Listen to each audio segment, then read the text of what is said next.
à tous et bienvenue sur le plateau d'À la Source. Voici les titres que nous allons développer dans cette édition. Le pape était au Japon jusqu'à ce mardi. Nous reviendrons sur les grands enseignements de ce voyage. À Hong Kong, la contestation et les violences dans la rue ne faiblissent pas. Décryptage dans ce journal. Et puis nous nous sommes rendus dans le Beaujolais auprès de catholiques très investis pour le marathon international de Villefranche-sur-Saône. Enfin, dans notre dossier, nous accueillerons sur notre plateau Benoît de Blanpré, le nouveau directeur de l'AED France, l'association qui vient en aide à l'Église en détresse. Nous reviendrons également sur ce rapport publié aujourd'hui par l'AED sur les persécutions des chrétiens à travers le monde. On en parle tout de suite après le journal. Pour ouvrir ce journal, nous revenons sur le 32e voyage apostolique du pape en Asie. Après la Thaïlande, François s'est rendu au Japon jusqu'à ce mardi. Il était à Tokyo dans un premier temps où il a rencontré les évêques japonais. Il les a encouragés à donner un témoignage clair dans la société, rappelant que la valeur de leur engagement pour l'évangélisation ne doit pas être diminuée, même si l'Église au Japon est très modeste. Rappelons que les catholiques ne représentent que 0,5% de la population sur 126 millions d'habitants. Le pape s'est ensuite rendu à Nagasaki et Hiroshima, ces deux villes japonaises ravagées par les bombardements atomiques d'août 1945. Son discours était très attendu et le Saint-Père n'a pas manqué de marquer les cœurs et les esprits avec ses mots sans détour contre l'utilisation des armes nucléaires. C'était ce dimanche au Mémorial de la Paix à Hiroshima. Con convicción, deseo reiterar que el uso de la energía atómica con fines de guerra es hoy más que nunca un crimen. No solo contra el hombre y su dignidad, sino contra toda posibilidad de futuro en nuestra casa común. El uso de energía atómica con fines de guerra es inmoral, como asimismo es inmoral la posesión de las armas atómicas, como ya lo dije hace 2 años. À Nagasaki, dans la lignée de ses prédécesseurs, le pape s'est opposé contre la doctrine de la dissuasion nucléaire. Selon ses mots, cette logique introduit une dichotomie perverse. La menace d'un anéantissement total produit une fausse sécurité qui est incompatible avec la paix et la stabilité, a-t-il martelé. De retour à Tokyo ce lundi, il a rencontré les victimes du tremblement de terre, du tsunami et de l'accident nucléaire de Fukushima en 2011. Il a ensuite célébré la messe au Tokyo Dome devant plus de 50 000 fidèles, reprenant le thème du voyage, protéger toute vie. Il a exhorté les catholiques à témoigner avec courage de la miséricorde. El anuncio del Evangelio de la vida nos impulsa y exige como comunidad que nos convirtamos en un hospital de campaña, preparado para curar las heridas y ofrecer siempre un camino de reconciliación y de perdón. Unidos al Señor, cooperando y dialogando siempre con todos los hombres y mujeres de buena voluntad, y también con los de convicciones religiosas diferentes, podemos transformarnos en levadura profética de una sociedad que proteja y se haga cargo cada vez más de toda vida. Porque para el cristiano, la única medida posible con la cual juzgar cada persona y situación es la de la compasión del Padre por todos sus hijos. Après ces 4 jours passés au Japon, le pape François est désormais de retour à Rome. Nous partons en direction de Hong Kong où la contestation ne faiblit pas. Ce dimanche 24 novembre, les élections locales ont donné lieu à une victoire historique des candidats pro-démocratie. Ces derniers ont obtenu près de 90% des sièges du conseil de district, contre seulement une centaine lors du précédent scrutin il y a 4 ans. Les explications d'Alain Wang, enseignant et spécialiste de la Chine. Ce qui est intéressant, c'est de voir la participation, puisqu'on est à plus de 70% de participation. Si on compare à 2015, les dernières élections de même nature, c'était aux environs de 45%. Et c'est aussi de voir aussi que la grande majorité des Hongkongais ont voté en faveur du camp pro-démocrate. Et donc ça, c'est aussi très important. C'est une sorte de référendum, on va dire, après 6 mois de manifestations assez intenses dans la région autonome spéciale. De toute façon, à chaque fois que Pékin ou que le gouvernement de Hong Kong pro-Pékin va essayer de passer une loi qui va essayer de restreindre les libertés individuelles à Hong Kong, immédiatement, ou les libertés démocratiques, immédiatement, on va avoir des réactions.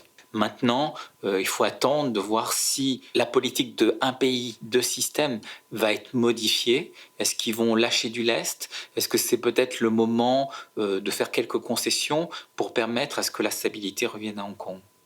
Nous avons également recueilli les réactions d'un jeune catholique engagé dans la contestation sur place à Hong Kong. Il nous partage son point de vue sur la situation. Really afraid that actually the government is planning to give up the whole generation in Hong Kong. And I believe in this critical situation, the faith should have been a strong force for us to keep moving and keep forcing like the Catholic values, like democracy or like justice. We really need to believe in God that He has His plan for us and for Hong Kong.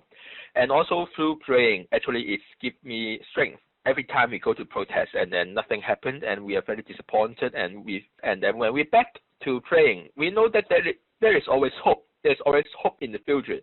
Les missions étrangères de Paris ont créé cette année l'IRFA, l'Institut de recherche France-Asie, un organisme ouvert au public qui a pour vocation de valoriser le patrimoine historique des missions étrangères de Paris. Il est constitué de fonds d'archives, d'une bibliothèque asiatique et d'une iconothèque. Le reportage de notre journaliste Gabriele Porometto. À quelques pas de la chapelle de la Médaille miraculeuse, rue du Bac à Paris, les missions étrangères lancent un nouveau projet, l'Institut de recherche France-Asie. Ce projet a pour objectif de regrouper le formidable fonds d'archives détenu par les MEP. Photographies d'époque, cartes géographiques d'Extrême-Orient, correspondances de missionnaires ainsi que des livres, comme celui-ci, écrit par Monseigneur Delano, premier vicaire apostolique du Siam. Alors nous avons ici en latin un traité sur l'Église primitive qui était son modèle d'évangélisation, donc qui est écrit en latin, et ici un évangile écrit en siamois, donc qui était plutôt destiné là aux catéchumènes et aux candidats au baptême. Les objets du fonds sont déjà mis à disposition des chercheurs universitaires. Pour Marie de Rugy, chercheuse en cartographie, c'est une source d'informations précieuses qui s'ouvre. On trouve à la fois des cartes, à la fois des lettres qui du coup permettent d'expliquer les cartes, et puis dans la bibliothèque des imprimés. Donc c'est ce côté assez complet de l'œuvre que les missionnaires ont pu faire sur le terrain qui, à mon sens, peut être utile, en tout cas qui moi m'a servi. J'avais par exemple trouvé une carte où il y avait donc noté les missions, les différents diocèses, etc., qui étaient à partir d'une carte en fait faite par des militaires que je connaissais, mais où les missionnaires avaient ajouté les informations qui, eux, leur étaient utiles. Donc ça, c'est assez unique au MEP. Au sein de l'Institut, un travail de numérisation est aussi commencé. Les lettres d'un missionnaire en Birmanie de 1876, aujourd'hui seront ainsi disponibles à travers le monde. Et pour Marie Alpay Dumoulin, faire mémoire de ses œuvres, c'est s'inscrire dans l'activité missionnaire des MEP. Nous avons donc deux axes, deux publics pour lesquels nous travaillons. Le public de chercheurs au sens large et à l'international, bien sûr, et le public des missionnaires MEP d'aujourd'hui et des communautés catholiques asiatiques qui, à travers les ressources de l'IRFA, pourront aussi connaître leur histoire, et nous sommes vraiment au service de la mission.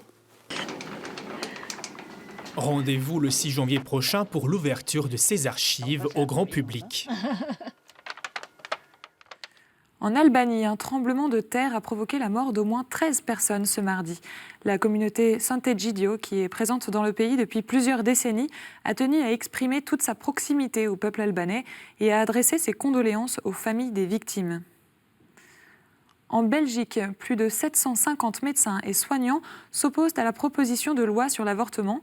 Ils ont signé un appel aux députés pour dénoncer la proposition de loi qui vise à élargir les conditions d'accès à l'avortement. Et puis, dans l'actualité du Vatican, le dicaster pour les laïcs, la famille et la vie a annoncé la création dimanche 24 novembre de l'organisme consultatif international des jeunes. Il sera composé de 20 jeunes de différentes nationalités, parmi lesquels un Français, Lucas Petit-Navarro, membre de la communauté du Chemin Neuf. Ce lundi 25 novembre, c'était la journée internationale pour l'élimination de la violence à l'égard des femmes. C'était également la clôture à Paris du Grenelle sur les violences conjugales organisé par le gouvernement. À cette occasion, nous sommes allés rencontrer Ingrid Barth, la directrice de la résidence sociale mère-enfant, le Bercail, qui accueille des femmes en difficulté à Chartres.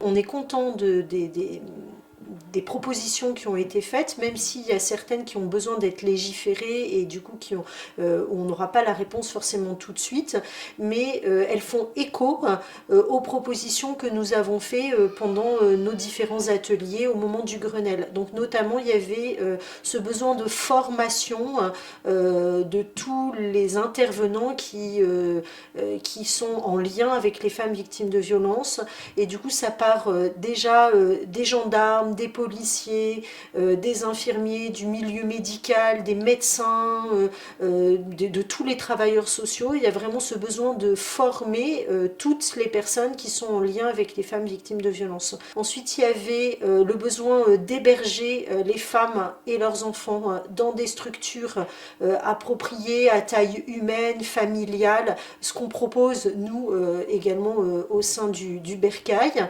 et du coup une prise en charge très globale de la femme et des enfants.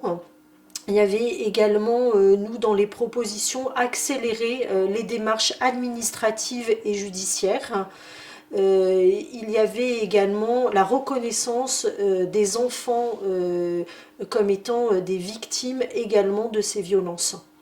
4 mois après la mort de Vincent Lambert, le médecin et le CHU de Reims comparaissaient ce mardi pour non-assistance à personne en danger. Ils sont poursuivis par les parents de Vincent qui avaient déjà assigné le médecin et le centre hospitalier par voie de citation directe le 20 mai 2019. Et pour finir ce journal, nous partons dans le Rhône. Depuis 15 ans, le marathon international du Beaujolais de Villefranche-sur-Saône attire des milliers de coureurs du monde entier. Parmi ces coureurs, des fidèles catholiques ont choisi de vivre ce marathon d'une façon plus spirituelle. Reportage. On va aller dehors, on va faire beaucoup de bruit et on va dire qu'on est les meilleurs, pas vrai? Et pourquoi on est les meilleurs? Parce qu'on est avec Jésus. On court avec Jésus. Pour la 5e fois consécutive, la paroisse de Villefranche-sur-Saône a participé au marathon du Beaujolais samedi dernier. Un marathon connu pour son ambiance festive et ses coureurs déguisés. Parmi les 18 000 participants, on trouve des centaines de paroissiens qui courent avec des intentions de prière. Je cours pour 2 amis qui sont en train de divorcer et une fille d'amis en fait, qui est paraplégique depuis cet été, qui a été accidentée suite à un accident de montagne. Je prie pour ma copine Ambre qui a appendicite, pour l'ami de mes parents qui a un cancer, pour tous ceux qui courent et pour Jésus. Une équipe de Sainte-Anne-des-Calades court avec Ulia, handicapée moteur. Ils parcourront 13 km avec elle en se relayant. C'est la première fois qu'elle participe au marathon. Les années précédentes, ça me tentait, mais plus particulièrement cette année. Les attentes que j'attends, faire la fête, profiter, s'amuser, même s'il pleut. Le but pour moi, c'était de sensibiliser aussi les gens sur des conditions qui sont parfois différentes. Pour toutes les personnes qui souffrent d'une situation de handicap, les personnes qui sont rejetées traditionnellement. Mais le marathon ne se limite pas à la course et à l'effort physique. Les fidèles restés dans l'église participent spirituellement à l'événement avec des louanges, des prières et des lectures. On a demandé à tous les gens qui ne pouvaient pas courir si on pouvait porter leurs intentions. Bien sûr, on s'y court pour nos intentions. Et pendant ce temps-là, on a décidé de faire un marathon de la prière. Pourquoi ? Parce qu'on vient soutenir toute la prière par une louange qui peut se faire pendant que les coureurs sont sur la route. Les premiers athlètes arrivent exténués. Mais les courses et les prières se poursuivront jusqu'au soir. Voilà pour les actualités retenues ce mardi. Tout de suite, c'est le dossier.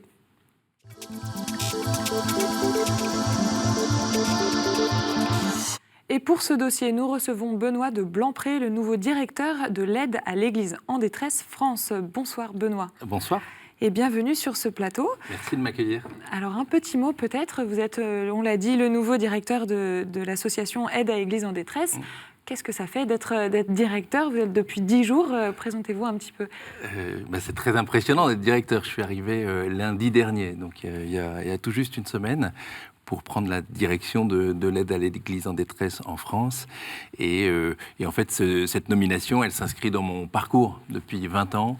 Je travaille dans le secteur associatif, au service de l'Église, et tout spécialement au service des plus pauvres. Alors, vous avez longtemps travaillé avec Enfants du Mékong. Exactement. Vous étiez très intéressé à l'Asie. En quoi ce poste se relie à votre expérience? Donc effectivement, j'ai travaillé 11 ans pour Enfants du Mékong, au tout début de ma vie professionnelle, à la fois en France, mais j'ai aussi beaucoup été en Asie. J'habitais en Thaïlande, au plus près des projets locaux, au plus près des responsables locaux pour identifier les besoins et apporter des solutions concrètes pour aider les enfants. Et certainement, c'est cette expérience terrain au plus près des réalités locales et ensuite une capacité à mobiliser des énergies ici en France pour venir en aide aux projets sur le terrain il faudrait demander, mais qui a convaincu le conseil d'administration de me choisir pour continuer la grande histoire de l'AED qui a commencé il y a 70 ans. Donc moi, j'embarque dans cette aventure, à la fois avec détermination et puis aussi beaucoup d'humilité, parce que je mesure tout ce qu'il y a à faire. Donc, alors justement, quelles sont les priorités pour vous en tant que directeur? Vous savez, quand on prend la direction d'une association ou de n'importe quelle structure, je pense que l'urgence, c'est de prendre son temps, et c'est de prendre le temps de découvrir d'abord l'équipe que je vais diriger. Il y a une très belle équipe, à la fois avec des journalistes, des personnes qui font de la communication, de la collecte de fonds, de la gestion. Donc je prends le temps de les écouter, parce qu'eux, ils sont les porteurs de cette histoire, et ils m'accompagnent pour découvrir l'ensemble des tâches que j'ai à accomplir. Les missions de l'AED, peut-être que je peux vous les préciser, il y en a 3. D'abord, c'est d'informer, ensuite c'est de prier, et ensuite, et bien dans cet ordre-là, d'agir. Et donc, notamment ce travail d'information, de sensibiliser nos compatriotes sur la situation des chrétiens persécutés dans le monde, me semble une mission prioritaire, et la publication du rapport qu'on va évoquer, ma présence aujourd'hui sur votre plateau, montre bien que cette mission d'information pour nous est capitale. Alors vous connaissez très bien l'Asie. L'AED, c'est une association qui s'intéresse aux chrétiens, mais de manière internationale. Qu'est-ce qui vous a marqué en arrivant justement dans cette association ? Et bien justement, c'est sa dimension internationale, universelle. C'est que nous portons notre regard et notre attention auprès de tous les chrétiens qui souffrent dans le monde. Et objectivement, la situation est complexe, et selon les zones géographiques, les besoins sont... il y a des besoins un peu partout, mais avec des réalités très différentes. Donc il va falloir que j'apprenne à avoir un regard différent selon les régions.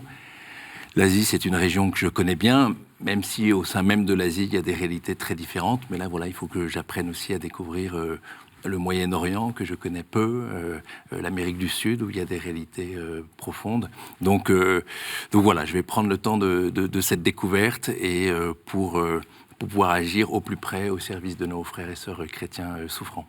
Alors votre venue, c'est aussi, vous en avez parlé, l'occasion de parler du rapport sur la persécution des chrétiens à travers le monde. Vous l'avez publié aujourd'hui avec l'AED. Qu'est-ce qui ressort de plus important peut-être dans ce rapport? Donc ce rapport, peut-être que je peux, comme je suis encore neuf, je prendrai les mots d'un autre, et c'est les mots du cardinal Joseph Coutts, qui est l'archevêque de Karachi au Pakistan, qui dans l'ouverture de ce rapport nous dit « C'est un fait bien établi que la religion la plus persécutée au monde est aujourd'hui le christianisme, même si beaucoup de gens n'en sont pas conscients ». Et c'est l'un des objets de ce rapport, c'est d'alerter sur la situation des chrétiens dans le monde, qui, comme ils le disent, sont persécutés, non seulement souvent pour des questions religieuses, mais aussi pour des questions politiques ou économiques. Donc ça, c'est le premier constat qu'on veut faire à travers ce rapport. Qu'est-ce que ça veut dire être persécuté aujourd'hui dans le monde ? Pour nous, ça a un sens très fort, et de même que dans notre nom, l'Église en détresse. La détresse, c'est un mot très fort de besoin absolu d'être secourus.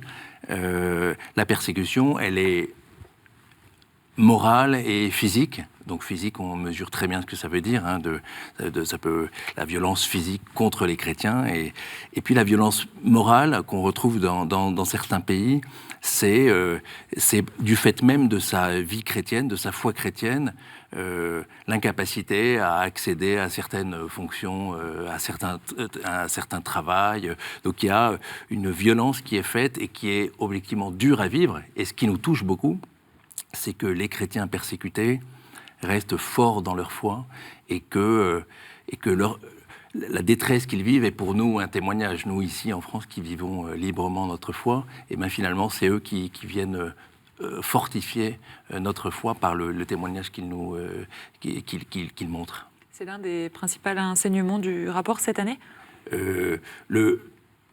Ça peut être un des objets de ce rapport, c'est à la fois nous dressons des constats qui sont durs, hein, la persécution au Moyen-Orient qui continue, peut-être pour certains la découverte de la persécution en Asie. On connaît la Chine, on connaît la Corée du Nord, mais aux Philippines, il y a une menace islamiste qui est très forte. Mais on ne veut pas uniquement dresser un constat sévère de la situation des chrétiens persécutés, mais peut-être c'est aussi un témoignage de la force de ces chrétiens qui espèrent contre toute espérance, et c'est aussi ce message qu'on a envie de porter. Donc c'est à la fois un signal d'alerte et en même temps un témoignage. Exactement, le signal d'alerte, c'est notre métier, informer, ouvrir les yeux sur le monde tel qu'il est, et puis et faire connaître la situation, témoigner de la beauté de leur résistance face à la persécution, et puis proposer à chacun de venir en aide à nos frères et sœurs chrétiens. Non seulement, ça vient spontanément à l'esprit, en soutenant l'AED qui soutient des projets sur le terrain, mais avant ça, en priant pour nos frères et sœurs chrétiens. Qu'est-ce que je peux faire maintenant pour une jeune fille pakistanaise qui souffre ? Eh bien déjà, la confier dans ma prière, confier tous nos frères qui souffrent dans la prière. Il y a une phrase qui me marque beaucoup. Vous savez, c'est quand un membre du corps souffre, c'est tout le corps qui est souffrant. Et je crois que c'est vraiment ça que nous vivons à l'AED. On ne peut pas continuer à vivre normalement si on sait qu'on a des frères qui souffrent quelque part dans le monde. Donc il y a urgence de prier pour eux, et puis il y a une urgence de leur tendre la main. Est-ce que c'est quelque chose dont nous n'avons pas assez conscience, en tout cas en France ? Alors, c'est peut-être difficile de le dire de manière globale. En tout cas, je pense, et moi-même en découvrant en détail l'AED, je pense qu'on ignore que dans certaines zones géographiques, il y a des persécutions. Peut-être que les gens ne savent pas qu'il y a des prêtres qui sont assassinés en Amérique du Sud parce qu'ils luttent contre les narcotrafiquants. Peut-être que les gens ne savent pas justement qu'en Asie, au Vietnam, même si on n'en parle pas particulièrement dans ce rapport, mais c'est un pays que je connais très bien, eh bien qu'il est difficile d'être chrétien et qu'il y a des prêtres qui sont courageux dans leur village et qui continuent à évangéliser, à catéchiser. Et on veut ouvrir le cœur de nos donateurs, le cœur des téléspectateurs aux dimensions du monde et à la dimension de l'Église souffrante. Alors d'après votre rapport, quelles sont les menaces les plus importantes aujourd'hui pour les chrétiens ? Alors, continue la question de l'extrémisme musulman, qui s'est peut-être d'ailleurs un peu, je ne sais pas comment utiliser, voilà, en tout cas qui s'est déplacé peut-être du Moyen-Orient vers l'Afrique. Donc ça c'est une réalité au Nigeria, dans beaucoup de pays de d'Afrique, l'extrémisme musulman s'est déployé. Il y a la question du nationalisme agressif qu'on retrouve par exemple en Inde, où il y a une vraie volonté de lutter contre toute forme de religion pour imposer le nationalisme. Et enfin, il y a des régimes autoritaires qu'on connaît. Je pense évidemment, hélas, à la Corée du Nord. Ces derniers temps, on a peut-être l'impression qu'avec le rapprochement avec les Américains, la Corée du Nord, je ne sais pas quoi, une forme d'ouverture. Les réalités qu'on découvre dans ce rapport sur la vie des chrétiens en Corée du Nord est absolument atroce. Et c'est aussi ça qu'on veut faire savoir et dénoncer. Alors comment, peut-être une dernière question, comment les chrétiens peuvent agir ? Là aussi, je pense qu'on peut s'appuyer sur le triptyque de l'AED. D'abord, savoir la situation. Ensuite, prier, et nous croyons profondément à la force de la prière. Et ensuite, très simplement, quel que soit chacun ses moyens, chacun peut, avec une offrande, avec un don, à travers l'AED, nous soutenir pour nous permettre de tendre la main à nos frères persécutés, pour soutenir des projets au service de l'Église partout dans le monde, pour l'aider à vivre sa foi paisiblement. Merci beaucoup Benoît de Blanpré, merci d'être venu sur ce plateau pour nous expliquer tout ça. Merci. Et merci à tous de nous avoir suivis, c'est la fin de cette émission. Vous pouvez nous retrouver sur notre site internet www.ktotv.com. N'hésitez pas non plus à réagir sur les réseaux sociaux avec le hashtag #AlaSource. On se retrouve jeudi, excellente soirée sur KTO.